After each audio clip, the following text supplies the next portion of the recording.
Hey guys, it's Shannon the Garden Girl from Georgina Garden Center. I am just outside pruning up a few things that I want to try and overwinter. One of them here I'm going to show you is my Lantana standard. I'll switch the camera. So here's my Lantana standard.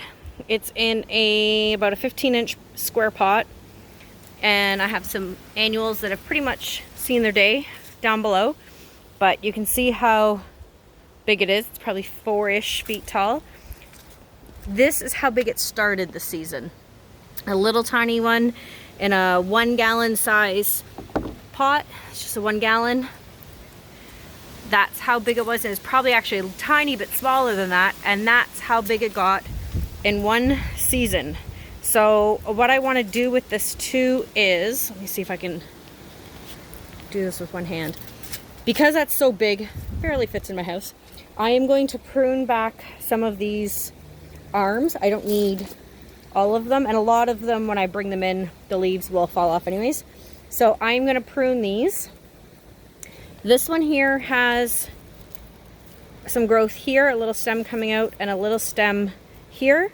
So I'm going to cut just above that one. So this one I cut probably about that much off, but I'm going to go around the whole thing and just look for a couple of little stems. There's one there, there's one there. So I'm gonna cut right above that.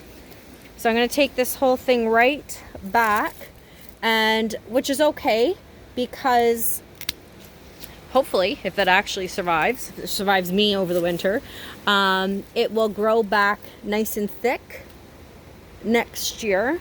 But this one's a strong one. There you go. Yeah, I can't leave it that big in my house all winter. Like, look how big that piece is I just cut off. So I'm going to keep going around. I'm going to trim it back hard. Like I said, these leaves will probably fall off when I bring them in the house, but that's okay. I'm going to just water as needed, and hopefully it survives. My heliotrope last year, I have a heliotrope standard. I did the same thing, and it survived and was massive this year, and actually had to cut it back a couple of times, and it worked. So cross my fingers. If this doesn't work, it's perfectly fine. I'll just get another one next year, or something new next year.